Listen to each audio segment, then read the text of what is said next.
I know I normally start my videos with a bit of a skit to tell you about what we're going to be baking, but today is going to be a tad different. You see, I have some bittersweet news. This week is the last week of school for me, which means no more stress and obligations, but it also means that this will be the last video that I'm posting. I want to thank all of you for watching and supporting me, and I sincerely hope that you've learned a little bit of something from my videos. Welcome to Pots and Pandemic! Now I thought long and hard as to what I should make this last vlog about. Because it's my last video, my original thought was to do a big masterpiece, go out with a bang. But then I realized that's not what this vlog is about.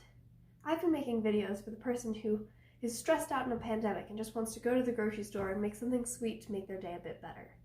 And someone like that probably doesn't have a bunch of time to make a huge masterpiece cake. So instead, I've decided to share my top 10 tricks and tips for both baking and vlog making. Tip number 1. Always make sure that you have all of your ingredients before you start baking. I know it probably sounds slightly ironic coming from a person who made a bunch of vlogs about what to do when you're missing ingredients, but the fact of life is that desserts taste better when you use the ingredients that the recipe calls for. There are a ton of people way smarter than me who have spent years of their lives perfecting these recipes, and they use the ingredients that they use for a reason. That's why I always do something called mise en place. It's a French phrase for put in place. Basically, before you start baking, get out all of your ingredients, just put them on the counter, and make sure that you have enough for your recipe. If you don't, then you can start looking into substitutions or go to the store if you can. But you'd never want to end up halfway through a recipe and realize, oh, I don't have enough eggs, oh, I'm missing flour, because that will screw up your entire bake. Tip number 2, always use a pen. I know everyone's first thought when they walk into Office Depot or some pen selling store, their first thought is not, I'm gonna bake something with this. But a pen or a pencil is actually a really important tool in your kitchen.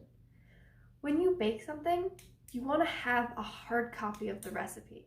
I never bake off of online because I cannot mark on the page. If you look through any of my cookbooks, they are all covered with notes and tips and suggestions. I know you think right now that if you put too much flour in a cake, then you're going to remember to put in less next time. But the truth is, it could be months, years before you use that recipe again, and you probably won't remember. That's why it's always important to use a pen and write down your notes. That way you're not starting from scratch every time you make a new recipe. Tip number 3. This is a food processor. I know you've probably all heard of them or seen them on TV shows and maybe thought, I don't want to spend that much money on a kitchen appliance. But please get a food processor. This is one of my absolute favorite kitchen tools. Not only will it help you get the perfect crumbly and flaky crusts, but you can also use it for soups or liquids or grinding nuts. If you don't have almond flour at home, you can use one of these to make your own. It's so versatile, so useful, and you will be thanking me forever. Tip number 4, offset spatulas. I use offset spatulas mostly for spreading things. With this, I use it for a cake. You can get a really nice smooth top and sides without getting your fingers all sticky. And this one is for more fine details. The flat one is also really great for leveling. I know a lot of you think that you can get things perfectly smooth without these, but it's so much easier when you have just a little bit of bent up so that your hands are out of what you're doing and you can see much better. Tip number 5, and my final baking tip, is this. This is a homemade cookbook, and mine has personally been passed down through generations and generations, and there are hundreds of different handwritings in here, and recipes from all over the world. Now obviously you're not going to be able to come up with something like this in a day. You're not going to start today and have this giant, crazy huge cookbook in a week, a day, an hour. No way. This is a several-year commitment, but once you start this, you're already in a much better place. If you look around my kitchen, I have probably 100 different cookbooks. But the first thing that I do whenever I'm trying to make a dessert is to go straight to this one, because this is the recipes that my family has recorded from thousands of different books as their favorite. So I know that if something has made it into this cookbook, it's going to be a good recipe. That way I'm not sorting through 50 different cookbooks of the same creme brulee recipe, not sure which one I liked. If you find a recipe that you like, write it down and put it in your own cookbook. Now, my tips for making a vlog.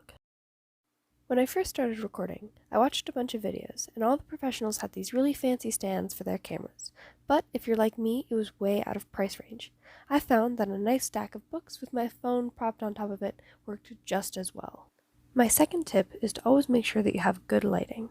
When I originally started filming, I had tried to film at night and control the lighting, but I quickly found out that the images are just not as good if you don't have natural light. Third, I would definitely use an editing software that you're comfortable with.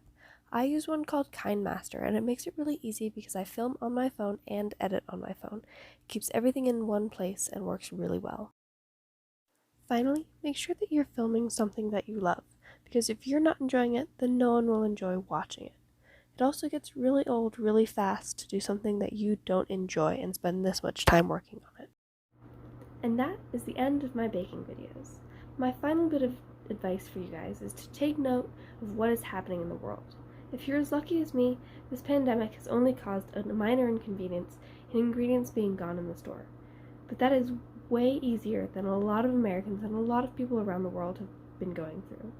I encourage you, if you have the ability, to support your community and your economy in any way possible. I personally have donated to the food bank of the Rockies, our local food bank. But if you can offer to shop for your elderly neighbors so they don't have to go to the grocery store, donate money to a food bank, or volunteer, teach people how to make masks. Anything that you can do just to help those who have been affected a bit worse than having to do substitutions.